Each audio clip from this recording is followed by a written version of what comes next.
there's things that happen that are questionable. It doesn't tell you anything about the book, but it tells you so much about the book. It pissed me off. Hey guys, welcome back to my channel. Welcome to a monthly wrap up. I suck at doing these. I don't know what it is. I think my brain just shuts down after the month is over, and I'm so excited to go to the next month's TBR. I forget to talk about previous TBR and my thoughts. So, pretty sure the last time I did this, it was like the first quarter. So I haven't done this since March, but we're going to pretend like that was not the case. And we're just going to push forward with the August wrap up. So, I'm really hoping my glasses aren't going to be giving off a weird glare. My left eye, I think I wear my contacts. Actually, it's a lie. I know I wear my contacts longer than I should, and all it does is just hurt me in the end. All besides the points. Let's just dive into my monthly wrap up. All right, so for the month of August, I read 9 books. My average rating for this month was 4.17, which is great. I had 1 5-star read, a bunch of 4 stars, and a couple 3 stars, or in the realm.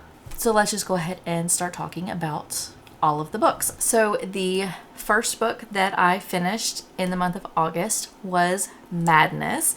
This was the last book so far of the Lorde series. This follows Charlotte and Hayden, and I ended up giving this book 4.75. It was so good. I knew Hayden was probably going to be one of my favorite lords in the series. He's not a lord, he's a spade brother, but he's in the Lorde series. And I loved Hayden. I loved his story. I loved the relationship, and it was so good. The thing that I really do like about the Lorde series is while you can read them separately, like you don't have to read them in order, I recommend that you do, because the stories, with the exception of Sabotage, they all kind of follow a overarching like plot mystery type thing. So in order to really understand and kind of connect all the dots as the story goes forward, you really have to read them in order. This is the last book. I know, or I've heard, that this author has put out another book, or is going to put out another book. I have an idea of who I hope that the next book is who I think it's going to be. I think there's going to be 2 more books, because I think the 2 books will finish out the story. So I think I'll just give you my predictions. And if you've never read the Lorde series, you have no idea who these characters are. But I think that Cash is going to be the next book, and then Adam is going to close out the series. And I can't wait for both of those books. This was so good. 4.75. If you have not read the Lorde series, I highly recommend that you read it. It is a dark romance. It does have some themes that some people may not like. It does have kind of like the dominant, submissive type thing. And so some people who might not like dark romance might not like that. I do. I highly recommend it. It is so good. And I also love that in the Lorde series, you do see all of the other lords. They do get sprinkled into the story. And so you get to see kind of everybody throughout the books. The next book that I read, I do have physically. That was Beautiful Venom. I ended up rating this 4.25. This is Rena Kent's first hockey romance story. This is also the first book of the series. This one follows Dahlia and Kane. And this kind of follows a hockey secret society type thing. It's basically a story about the FMC is trying to get access into this secret society to basically find some information out that she wants. It was really good. The thing was, when I read books, I'm here for a good time. I want to if I like both of the characters, it will be a highly rated book for me. And if I'm like vibing with the book, it'll be a good ranking for me. The plot doesn't even need to be there. This ended up getting a 4.25 because I really did like Kane. And I was kind of wishy-washy. I had mixed feelings about Dahlia. And so I did like the story. I did overall like the story. The thing was, is I don't know what it was. I liked Dahlia, but then I also didn't really like her. It was weird. It wasn't, I don't know what it was. I will continue the series. I am excited to kind of meet the other hockey players and get their stories. But the thing was with this one, I wasn't vibing and really enjoying Dahlia as a character. But I did really, really, really, really like Kane. So 4.25, Rena Ken's hockey romance, and I'm excited to continue the series. And then the next book that I read in August, I do not have, and that was Manacled. Now, I downloaded this off of AO3 in November of 2024 because it got pulled off of AO3 in December of 2024. So it has been on my Kindle for about 8 months. I was super terrified to read it. Mostly, I love Harry Potter. I'm going to be doing a reread of Harry Potter, hopefully in the near future. But I love Harry Potter, and I really loved Hermione, and I loved Harry, and I loved the Harry Potter universe. And I did like Draco, and I was excited to see the Hermione Draco romance. But I will say I was very intimidated because Manacled is like 1,000 pages. And so I was holding off and decided August was the month that I was going to read it. It was 5 stars. This was my 5-star book. I loved this book. But I will say, though, this book kind of ruined Harry and Ron for me because the Harry and Ron in this story it was not the Harry and Ron that I thought of in Harry Potter. So there's that. So if you're not familiar with Manacled, I highly recommend that you read it, one, if you can get access to it. But it's basically instead of in the end of Harry Potter where good beats evil, Voldemort is defeated. In Manacled, it's the opposite. Voldemort wins. And Harry and Ron and Hermione and the Order of the Phoenix and all of them are being hunted and killed. And the female witches that are caught, Voldemort has done like kind of the Handmaid's Tale where he wants to replenish the population of witches and enslaves the female witches and binds their powers with the manacles that are on their wrists, which keep their magic at bay. And they are abused by the male witches in Voldemort's regime, and they're basically bred to have babies to replenish the witch population. And so Hermione is one of those manacled, and she is given to Draco, and he is forced to try to have a baby with Hermione, and it's their relationship, and it was so good. I adore Draco and his story and kind of getting to see his part that you did not get in Harry Potter. It was so good. It was 5-star. It was great. I do plan on doing a reread, but it's going to be a while, I think. 5 stars for Manacled. The next book I read, I was kind of intimidated. I was nervous to read because I had seen people on TikTok reading this. People either liked it or didn't, I'll say. This one was Kiss of the Basilisk. I ended up giving this 4 stars. This followed Tim, Caspin, and Leo. And in this story, the females that are the same age as the prince are basically, it's kind of like a bachelorette type competition, but the females, instead of going into a house and like dating and kind of talking to the prince and kind of figuring out who he wants to date or marry, like a normal like bachelorette type story. In this story, the females that are the bachelorettes, they are given to each have their own basilisks because basilisks are amazing lovers, and these basilisks are training these girls in the art of seduction, and the end goal is they're going to be trained to please the prince, and he's going to pick one of these girls at the end to marry. And so Tim goes to Caspian as her basilisk, and he is the king. He is the prince, or the best basilisk possible. All of the girls that the basilisks that Caspian has gotten in the past for past princes have all been chosen. And so he gets Tim, and it's their story. It is interesting, I will say. There's things that happen that are questionable, but I mean, it was a good it was if you like smut, try Kiss of the Basilisk. Yeah, that's I don't have words. I do think I want to continue into the next book. I don't have it downloaded, so I don't know when I'm going to download it off of Kindle Unlimited, but so okay. I have 3 things that I have in my notes for Kiss of the Basilisk. So the first thing is I don't like the name Tim. It really grates on my nerves. I don't know what it is. That was just one of my little pet peeves of reading this book, is every time her name was called or mentioned, I hate the name Tim. I don't know why. Tem. It's short for temperance.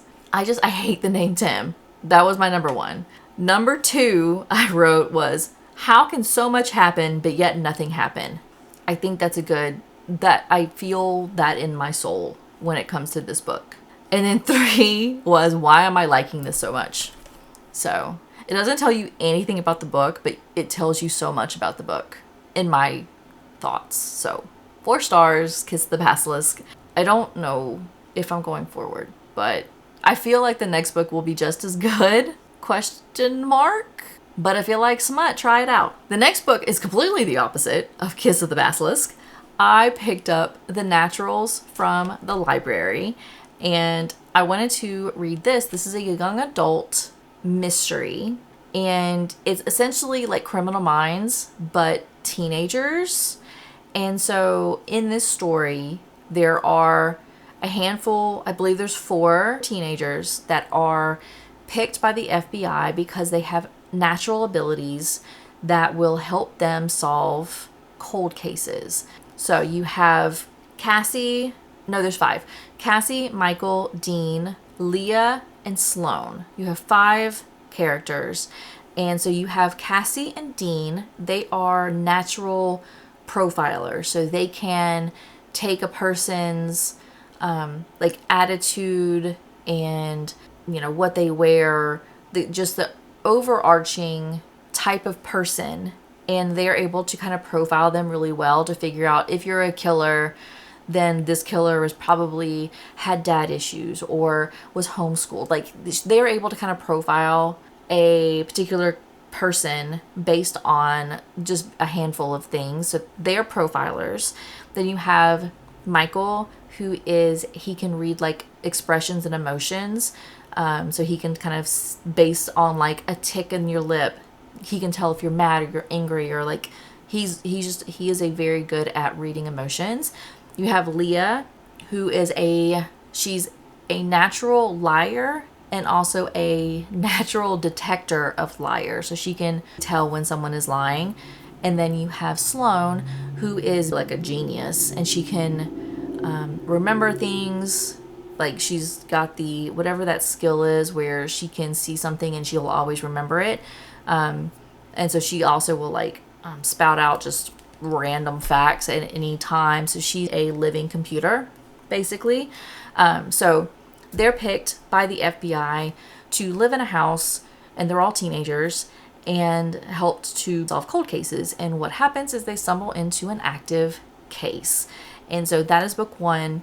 I have for the month of September. I've picked out from the library books 2, 3, and 4 because I really, really, really did like The Naturals. I ended up giving it 3.5 stars, and it only gave it a 3.5 just because it was the first book in the series and you're trying to learn these characters. You haven't really connected to everybody, really, but it was a really, really good book.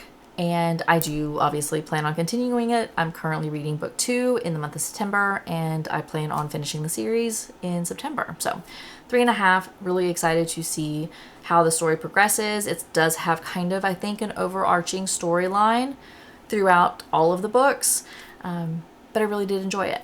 The next book that I read, I actually listened to because, for two things. I listened to this because I would just look at how thick this is. I can't physically read a book. I mean, I can, but I prefer really, really thick books to be audiobooks. And then two, it's Crescent City. I anticipated that in this book there's going to be a lot going on, and I just didn't want to I don't want to carry this physical book around with me. So I was like, I'll just listen to it on audiobook. Plus this is the paperback, and because it is so thick, I just didn't want to have to hold this book and try to read it, because it is like 800 pages. Yeah, 800 pages. So we have House of Earth and Blood. I ended up giving this 4.5 stars. The main characters in this is Bryce and Hunt. Bryce is a half fae, and Hunt is a archangel. I believe he's like an enslaved archangel. He had a past war where he was kind of the general of the war. They failed, and he got enslaved as punishment. And so this is their story. It does have a lot going on. You have a ton of characters, and I really did like this. This was, like I said, 4.5. It's an urban fantasy, so it takes place kind of in normal times. They have cell phones, they have video cameras, they have laptops, they have technology. It's not just a typical fantasy, so it's not just that. So I didn't know how I was going to really enjoy an urban fantasy, especially with it being this thick, but it was really, really, really good. I liked the way it ended. It had a lot of action in it, and it was really good. It's hard to talk about this book because there are literally so many characters and so much happening that it's just really hard to speak about this book and have it not be spoilerish and also not be super, super long. So I highly recommend you read Crescent City. House of Earth and Blood is book 1. I really did enjoy it. So it was 4.5, and I was excited to finish this, and I do end up continuing the series. While I was reading or listening to House of Earth and Blood, I was reading the next book, which is Give Me More. This is book 3. I think it's either book 3 or 4 of the Salacious Players Club. This was a MMF book, so it is 3 characters. You have Isabel, Drake, and Hunter, and this is a story about Drake is the friend to the couple, Isabel and Hunter. They have been best friends. All 3 of them have been best friends for the longest time. And Isabel and Hunter, are partners in the Salacious Players Club. And in the story, they are going to other cities' sex clubs and kind of touring them, seeing what they are doing, and see if they can try to incorporate it into their current club. And Drake ends up just following them along. And Drake has had feelings for Hunter forever, but Hunter did not know. And Hunter he was uncertain of his feelings to Drake forever. But he knows that Hunter would get jealous or mad whenever Drake would meet somebody. Drake is also bi, so he would have, male and female relationships. And Hunter has always been straight, but he had weird feelings about Drake whenever Drake was in a relationship. So in the story, or in this book, this is them going and touring all these different places, and then you're kind of seeing Hunter's feelings start to come out and then how his wife handles it and how Drake handles it. And it's a spicy book, and I liked all of the Salacious Players Club's books. I have really enjoyed that series. So if you're interested in spicy romances, then you can definitely check that out.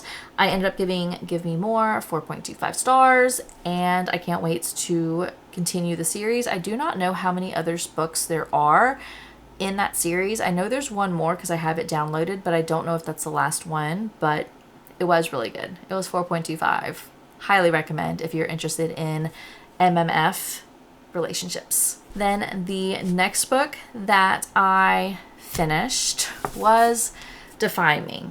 Now, in July, I randomly picked every single book in the Shatter Me series that I had not finished to be on my TBR. It was a random jar picking, and I read all of the books that I could in July.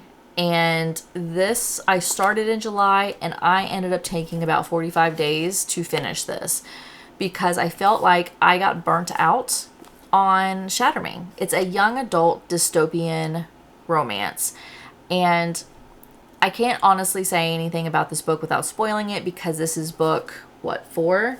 5. This is book 5 of the Shatter Me series. There is one more book that I'm going to be planning on reading in September, and I will be finished with the Shatter Me series.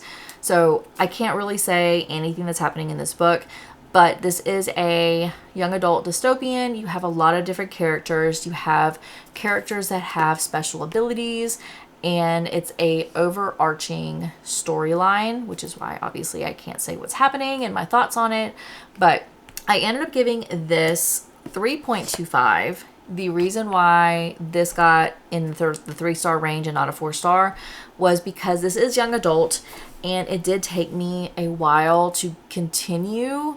And I feel like, so going forward, I'm pretty much not going to gravitate toward young adult romance books because I'm not the target audience in young adult romances.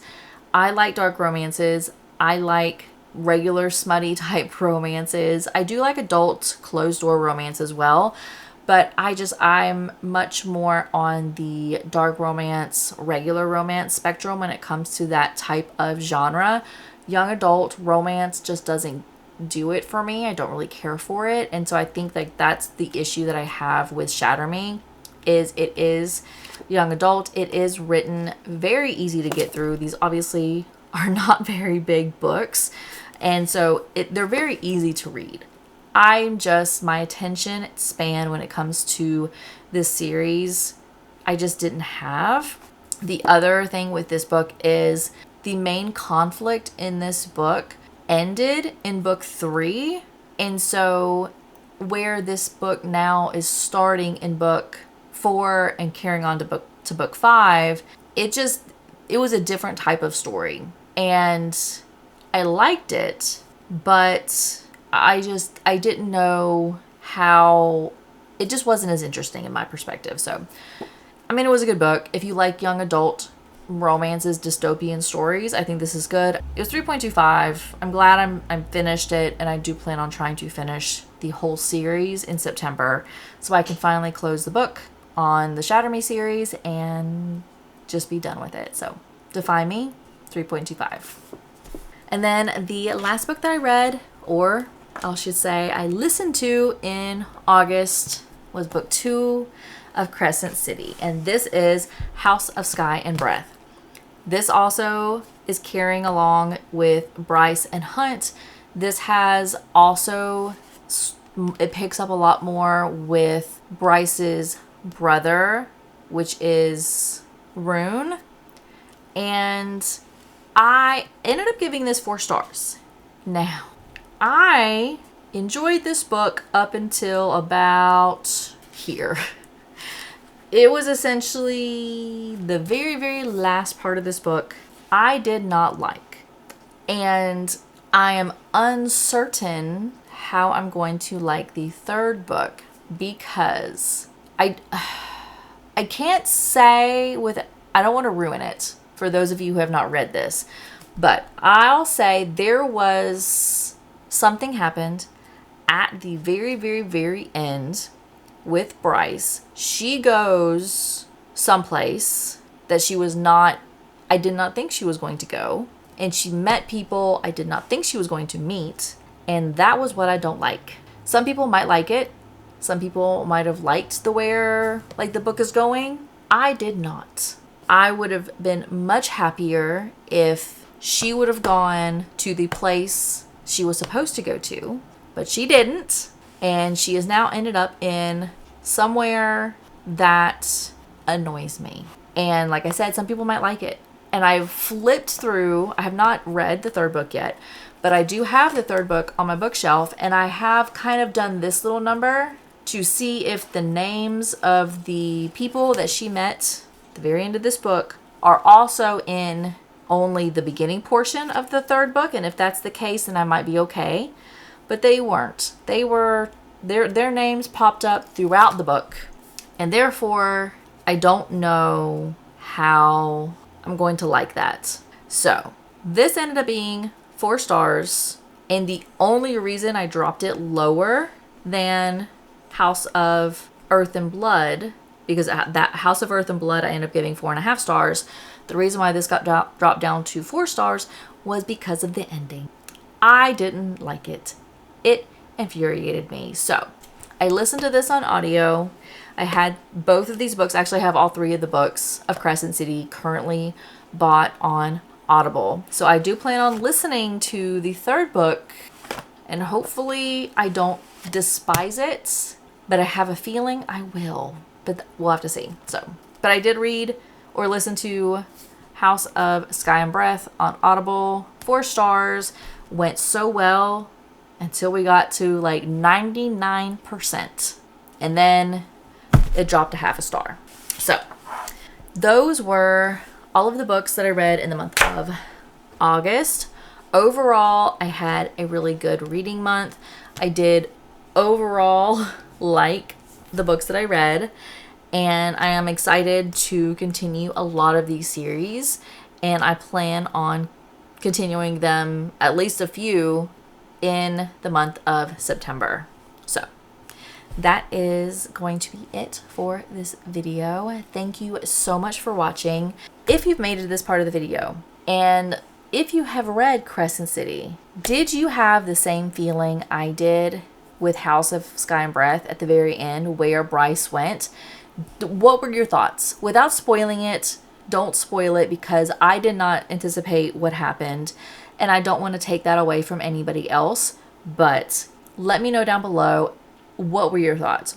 Did you like what happened? Did you like where Bryce went? Or would you have rather her go where she was intending to go, but somehow got diverted? Let me know. What are your thoughts? Because it pissed me off. And I feel like I might be the only one who was pissed off about it. But maybe I'm not. So, let me know down below. And with that, I will see everybody in my next video. Bye!